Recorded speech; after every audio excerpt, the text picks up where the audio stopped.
Here's a crazy stat. The average American household now has over $8,000 in credit card debt, and banks are still making billions in profits every single quarter. So, here's a question for you. If these cards are so expensive, with fees climbing up to $800 or more, why are more people than ever before applying for new cards? The truth is that the credit card game has completely changed in 2025, and if you don't learn the new rules, you're going to get left behind. Simple as that. But if you know how to play, you can still beat the banks at their own game. 2025 has been one of the most dramatic years I have ever seen for credit cards ever. Annual fees keep rising, right? Points are not stretching as far as they used to, and airport lounges are completely packed. And flashy perks are being thrown at us left and right. So in this video, I'm going to be breaking down the 4 biggest shifts in credit cards this year. Number 1 is the rise of lifestyle credit cards and why they are often not worth it at all. Number 2 is the truth about airport lounges and why they are not the luxury escape you think. Third is why card perks and points keep getting worse and what you can do about it. And finally, why borrowing old cashback might actually be the smartest move in 2025. By the end of this video, you're going to know exactly how to use your cards without wasting time and money as well. So, what is the problem with credit cards today? Let's start with the big picture here, okay? Listen, credit cards sound simple. You swipe, you earn points, you get perks. But here's the catch.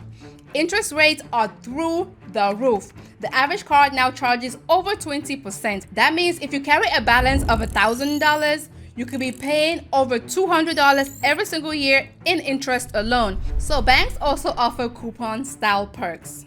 Banks love to advertise $200 dining credit or $20 streaming credits. But here's the thing. You only get the value if you remember to use these perks. You miss a month, that is money left on the table. Constant changes. Constant changes. You finally learn the way to redeem your points and then they cut the value, add blockout dates, or change the rules altogether. And honestly, the banks, they count on this. They know that most people are not going to keep track. They win when we don't pay attention. But the good news is if you're watching this video, you are already one step ahead, my friend. Let's start with the first upgrade, which is lifestyle cards. This is a shiny high fee card. Cards like the Amex Platinum, Chase Sapphire Reserve, Citi Strata Elite. These are what I call lifestyle credit cards, right? They're marketed as more than just travel cards. They promise you perks for dining, subscription, ride shares, concerts, you name it. But here's the problem. These cards now come with fees of $600, $700, and even $800 every single year. That is a car payment for some people. For example, right? Citi Strata Elite costs $595. Yes, it gives you lounge access and a few credits here and there. But the $95 Citi Strata Premier actually earns more points on everyday stuff like gas, groceries, and restaurants as well, and both transfer to the same travel partners. Chase Sapphire Reserve is now $795. Can you imagine?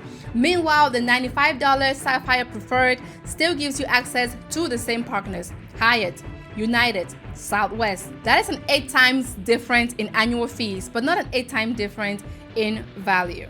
So here's a simple way to think about it. If you're somebody who squeezes every single perk, travels monthly, and uses every single credit, then the premium card makes more sense. But for most of us, mid-tier cards are much more smarter. So here's a simple way to think about this.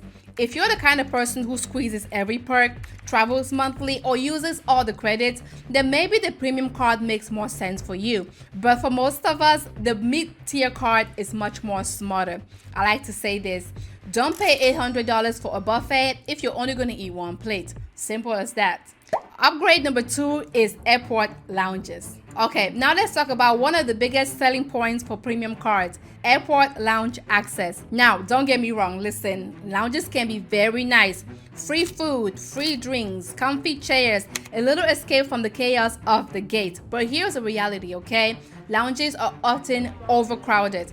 I've had times when the line to get into the lounge was longer than the TSA line. Even if you get in, you might spend 20 minutes looking for a darn seat.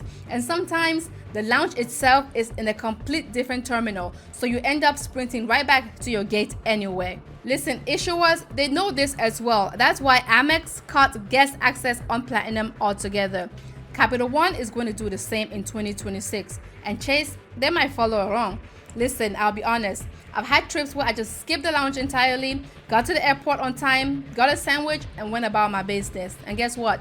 Your trip is going to be just as good. So my advice to you is don't pick a premium card just for lounge access. If you get one, pick a single card that works best for your usual airport. But don't expect a first class experience every single time. The reality is more like a crowded Starbucks with free snacks. So here is a simple, most important lesson. Credit card perks and points will always get worse over time, okay? Think about it. Airlines raise the number of miles needed for flights. Hotels add blackout dates or increase point requirements. Banks quietly cut multipliers or limit credit altogether. And 2025 has been full of this. Every time you turn around, there's a different change to your credit card terms.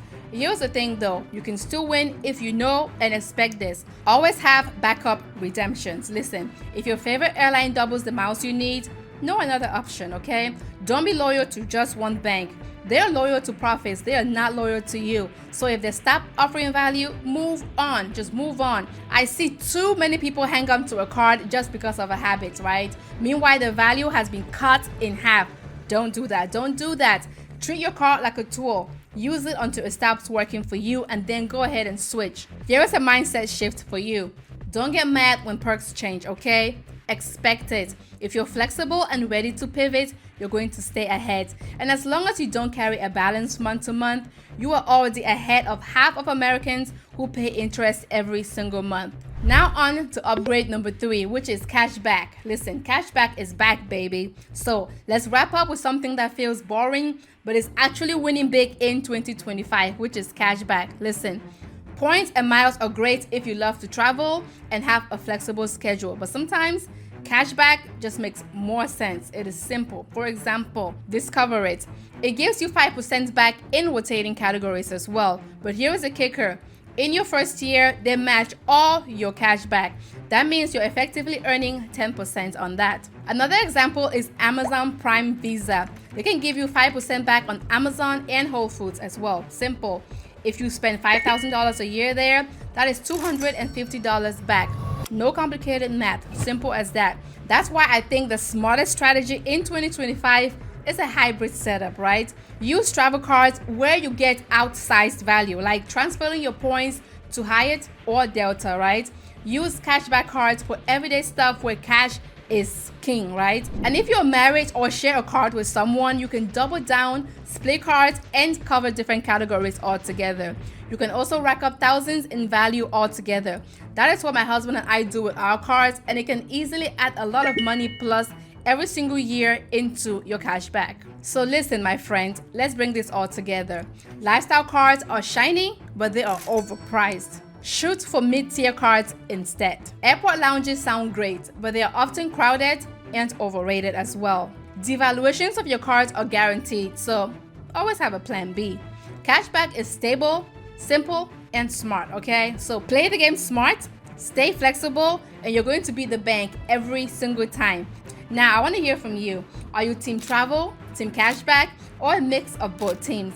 I want to hear from you, so drop your answer in the comments. And if you want to know how to properly use your credit card, then go ahead and check out this video right here. And as always, the best time to invest in yourself was yesterday. The second best time is now. You got this.